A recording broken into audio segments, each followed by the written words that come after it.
हरियाणा को ट्रांसफॉर्म करने के लिए हमारे मुख्यमंत्री मनोहर जी ने ये 9 सालों में काफी कुछ किया है।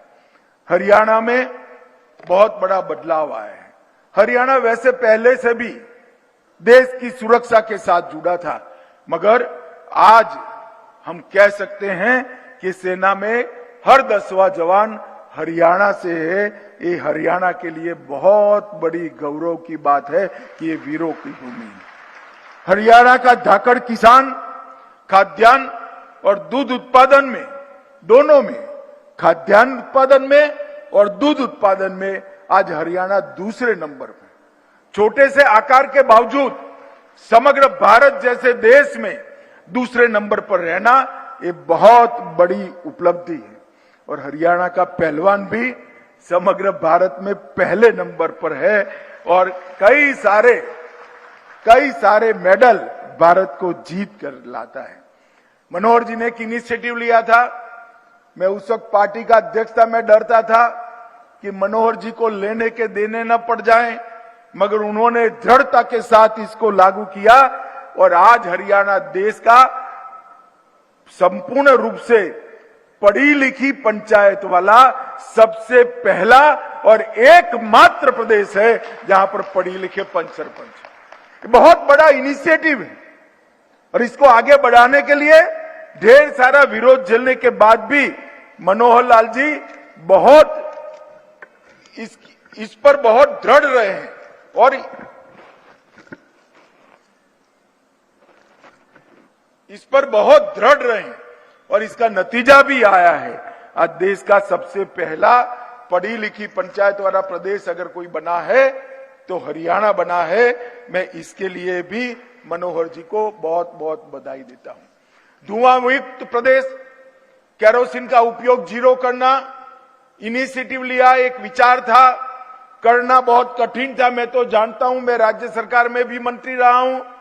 मनोहर जी ने देश का पहला धुआं मुक्त राज्य हरियाणा को बनाने का काम किया और हर घर में गैस का चूल्हा पहुंचाकर हरियाणा को सच अर्थ में धुआं मुक्त करने का काम किया।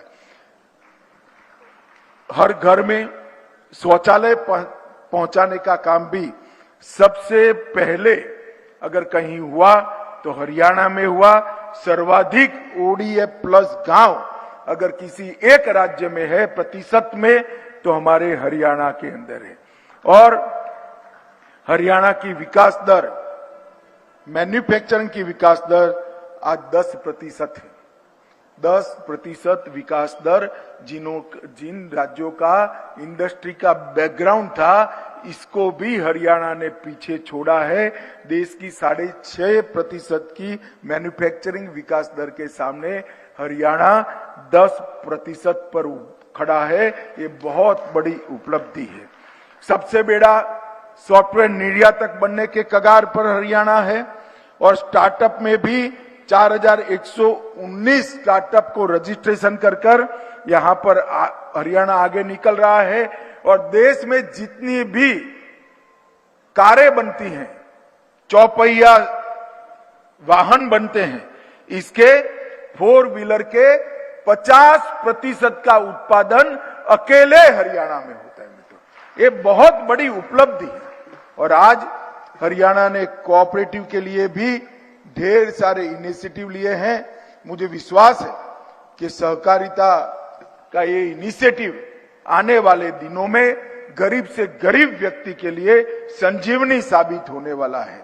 मित्रों, हमने डीसीबी को, डिस्ट्रिक्ट कोऑपरेटिव बैंक को एनपीए मुक्त बनाने के लिए एक अभियान दिया। इसके लिए एक योजना भी भारत सरकार लेकर आई है। मुझे विश्वास है हरियाणा भी इस दिशा में काफी कुछ करेगा। अभी बजट में मोदी जी ने एक बहुत बड़ी योजना देश के कोऑपरेटिव सेक्टर के लिए एक लक्ष्य रखा है कि 2025 के पहले देश की हर पंचायत के अंदर पैक्स की स्थापना की जाएगी और 2 लाख नए प्राइमरी एग्रीकल्चर कोऑपरेटिव सोसाइटीज बनाए जाएंगे। मित्रों, 2 लाख, आजादी से अब तक 65,000 बने हैं। हम ये 3 साल के अंदर 2 लाख पैक्स बनाने का लक्ष्य रखा है। आप सोचिए कि कोऑपरेटिव का स्केल कितना बड़ा बनने वाला है। हम कोऑपरेटिव की नई नीति भी लेकर आए हैं।